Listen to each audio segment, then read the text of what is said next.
তালের পিঠা কিন্তু খেতে অনেক বেশি মজার, কিন্তু তালের পিউরি বা রস বের করা কিন্তু অনেকটা সময় সাপেক্ষ। এই চিন্তা করে কিন্তু অনেকেই তালের পিঠা তৈরি করে খেতে চান না। তবে আজ খুব সহজে এবং খুবই অল্প সময়ে যেভাবে তালের পিউরি বা রস বের করে নেওয়া যায় সেই পদ্ধতিটাই আপনাদের সাথে শেয়ার করব। হ্যালো এভরিওয়ান, আসসালামু আলাইকুম।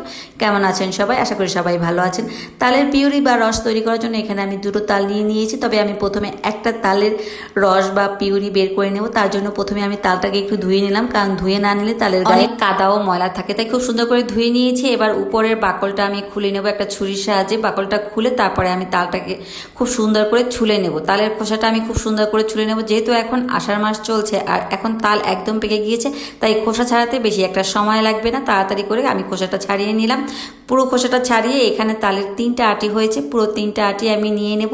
তো পুরো খোসাটা খুব সুন্দর করে ছাড়িয়ে নিয়েছি। একটা বাটিতে আমি 3টা আটি নিলাম। সামান্য পরিমাণ পানি দিয়ে একটু সময়ের জন্য ভিজিয়ে রাখবো। এতে করে তালটা যেহেতু নরম আছে আরও একটু নরম হবে, আর যা কেটে নেওয়ার সময় বা গুলে নেওয়ার সময় খুবই সহজ হবে। তো আমি এইটা একটা কেচি নিয়ে নিলাম। কেচি নিয়ে তালের সব আঁশগুলোকে প্রথমে কেটে নেব। আর এভাবে অবশ্যই কেটে নেবেন, এতে করে তাল গুলিয়ে নেওয়ার সময় অনেক বেশি সহজ হবে আর খুবই সহজে গুলিয়ে নিতে পারবেন। সবটুকু আমি এভাবে তালের আটি থেকে ছাড়িয়ে নিয়েছি।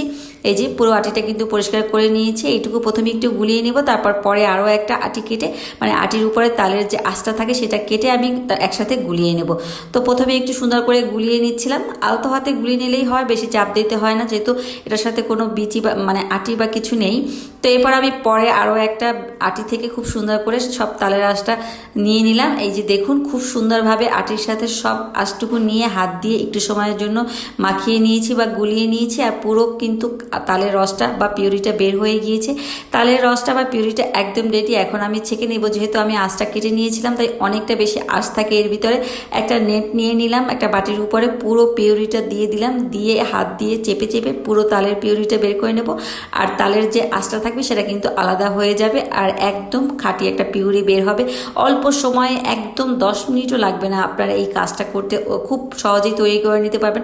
আর এখন যেহেতু তালের একদম শেষের দিকে সিজনের, তাই এখন এভাবে পিউরি বানিয়ে বাসায় রেখে দিতে পারেন সারা বছরের জন্য সংরক্ষণ করে। এতে করে আপনার যখনই পিঠা খেতে ইচ্ছা করবে তখনই আপনি বের করে ফ্রিজ থেকে তৈরি করে খেতে পারবেন। এই দেখুন, আমি পুরো পিউরিটা কিন্তু ছেঁকে নিয়েছি আর এর মধ্যে কিন্তু একটুও আঁশ নেই আর একদম ঘন একটা পিউরি। এভাবে রেখে দেবেন ফ্রিজে করে। চাইলে আপনারা জাল করেও রেখে দিতে পারেন। আমি এভাবে রাখবো না, একটু জাল করে তারপর ফ্রিজে রেখে দেবো সারা বছরের জন্য। আজ যতটুকু হয়েছে তাতে আমার দুবারের মতো পিঠা বানানো হয়ে যাবে। পরবর্তীতে আরও এনে আমি এই সহজ পদ্ধতিতে তালগুলো বা তালের রস বা পিউরি বের করে ফ্রিজে রেখে দেবো। ওই একই পদ্ধতিতে আমি দুটো তালেরই পিউরি তৈরি করে নিয়েছি। এখানে আমার 1 বাটি পরিমাণ পিউরি হয়েছে, অনেকটাই হয়েছে। আর একটু জাল করে নিয়েছি দেখে একটু ঘন হয়ে গেছে। এবার ফ্রিজে ঢাকনা দিয়ে লাগিয়ে রেখে দেবো অনেক দিনের জন্য, যখন দরকার হবে বের করে পিঠা বানিয়ে খেতে পারবো।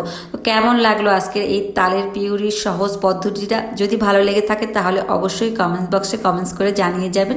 আজকের ভিডিওটা এই পর্যন্ত। সবাই ভালো থাকবেন। আল্লাহ হাফেজ।